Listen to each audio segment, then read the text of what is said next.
కానీ చాంద్రాయణగుట్టలో ఈ మధ్య రెండు దేవాలయాల మీద దాడులు జరిగినాయి, ధ్వంసాలు చేశారు, విగ్రహాలు, ఆంజనేయ స్వామి విగ్రహాలు ధ్వంసం చేశారు.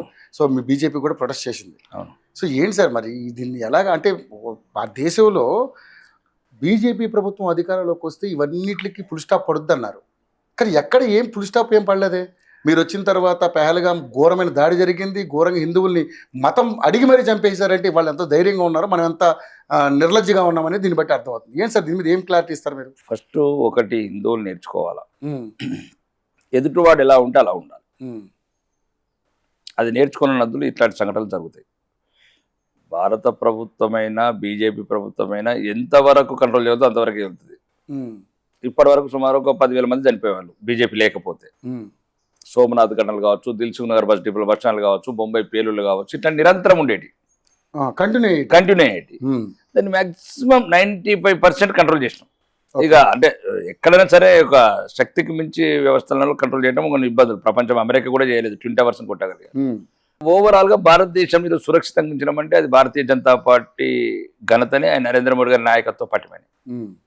ఫస్ట్ హిందువులు ఆ ముస్లింలను చూస్తే భయపడడం మానేసుకోవాలి. వాడు తుపాకీ పడితే మనం కూడా తుపాకీ పట్టాలి, వాడు కత్తి పడితే మనం కత్తి పట్టాలి. అటు దేనికంటే దానికి సై ఉండాలి. ఆడు ఉన్నదే 15%, మనం ఉన్నాం 85%. అది నాకు అదే అర్థం కాదు. మరి ఈ సన్నాసులకు తెలియాల్సిందంటే వాడుకునే 2 చేతులే, వాడుకునే 2 కాళ్ళే, వాడుకునే 2 కాళ్ళే, మనకునే గవ్వే. కాబట్టి ఈట్కా జవాబ్ 70% దేనే జో మతలబ్ మన తరపున ఎవరైతే చూస్తారో. లేదు ప్రజాస్వామ్యంలో కలిసి ఉందామంటే కలిసి ఉందాం, భారత రాజ్యాంగం ప్రకారం కలిసి బతుకుదామంటే కలిసి బతుకుదాం. మనం కలిసి బతుకుదామని అంటున్నాం సార్. ఈనకపోతే నువ్వు అట్లనే ఉండు, నిన్ను ఆడు బాంబే 4 బాంబులు కూడా అన్నాడు. మనమేమో అహింస అహింస అని చేతులు కట్టుకుంటున్నాం, వాళ్ళేమో హింసను ప్రేరేపిస్తాం. ఒకటి చెప్పిండి, హింస లేకపోతే శాంతి రానే రాదు. ప్రపంచంలో ఎక్కడైనా సరే హింస జరిగిన తర్వాతనే శాంతి వస్తుంది. ఎవడో సన్నాసుడు చెప్పిన మాటలు ఎందుకు పట్టుకుంటారు? ఇది దేశ నేల, ఒక వీరులు పుట్టిన నేల ఇది. పల్లవులు, చోళులు, పాండ్యన్లు, మౌర్యులు, రాజకుటులు, శాతవాహనులు, శాలివాహనులు, మహారాణా ప్రతాపు, పృథ్వీరాజ్ చౌహాన్, మహారాణా ప్రతాపు, సాంబాజీ పుట్టిన నేల ఇది. ఒక్కొక్క సైనికుడు 6,000 మందిని చంపిండు మరాఠా సైన్యంలో. ఈ సన్నాసులకు తెలితే కదా చరిత్ర. ఒంటి చేత్తోని చంపేసారు వాళ్ళని, ముస్లింలని ఒంటి చేత్తోనే చంపారు. సంఘ వీరానికి ఇట్లా రాజులు ఉన్నారు మనకు, ఒంటి చేత్తోనే 6,000 మందిని చంపిండు ఆయన. కాబట్టి ఫస్ట్ నేర్చుకోవాలి. నువ్వు 85% ఉన్నావు, నువ్వు 15% ఉన్నప్పుడే ఇట్లుంటే వ్యవస్థ. రేపు ఊహించుకోండి ఎట్లయితుందో భవిష్యత్తు. మీకు బంగ్లాదేశ్ మంచి 70 mm కనబడాలా మీ అందరికి. మురిసిపోతారు ఈ కొడుకులు, మాకు ఇవి ఉన్నాయి, ఫ్లైట్లు ఉన్నాయి, ఏమంటారు చార్టర్డ్ ఫ్లైట్లు ఉన్నాయి. ఇప్పుడు బంగ్లాదేశ్లో, పాకిస్తాన్లో చార్టర్డ్ ఫ్లైట్ దాన్ని పడేసి వచ్చేసారు, ఇక్కడ పారిపోయి వచ్చేసి ఢిల్లీలో దేరాలు ఉంటున్నారు.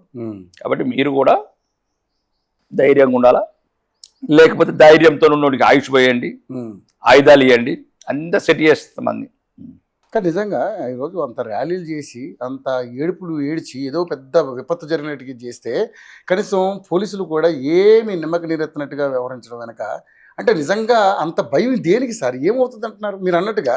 అంటే మన హింసను ప్రేరేపించడం కాదు, కానీ వాళ్ళకి అసలు అంత ఎందుకు భయపడాలంటున్నాను. భయం వల్లనే కదా ఈ ప్రాబ్లమ్స్ అనేది. అసలు పెద్ద జోక్ ఏంటంటే ఇలా ముస్లింగా భావించారు. ఇది పెద్ద ఇలా తెలియాల్సింది కూడా ముస్లింస్కి ఏంటంటే, మీరు ఎన్ని చేసినా మిమ్మల్ని హిందువులనే భావిస్తారు. ఎందుకంటే మీ తాత ముత్తాతలు మొత్తం హిందువులే.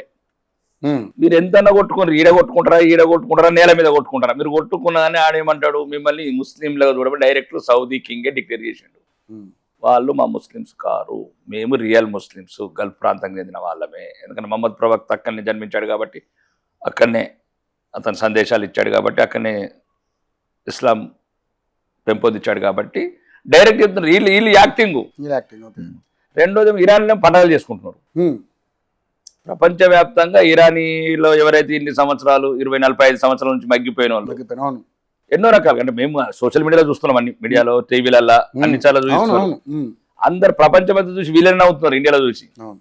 వీళ్ళకేమైంది, అక్కడ పండగ చేసుకుంటాం ఇరాన్లో, మేము బానిసత్వం నుంచి విముక్తి అయినాము, స్వాతంత్రం వచ్చిందని మహిళలు, చిన్న పిల్లలు, వీడియో కూడా చూసాను, చిన్న చిన్న పిల్లలు కూడా మాకు స్వాతంత్రం వచ్చింది, స్వేచ్ఛ వచ్చింది, ఇన్నోదులు ఒక హింసకు గురైనము, బందీఖానలో ఉన్నట్టు ఇరాను.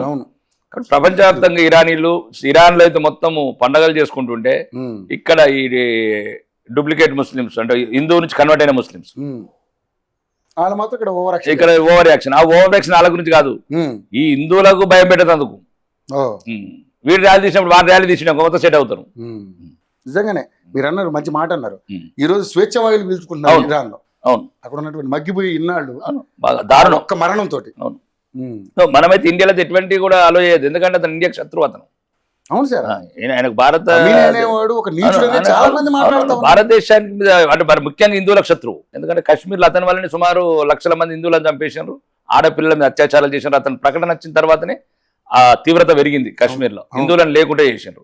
కాబట్టి హిందువుకు ప్రథమ శత్రువే కమేను. కమేనుకు మద్దతు ఇచ్చిన వాడు ఎవడైనా సరే భారతదేశానికి శత్రువు.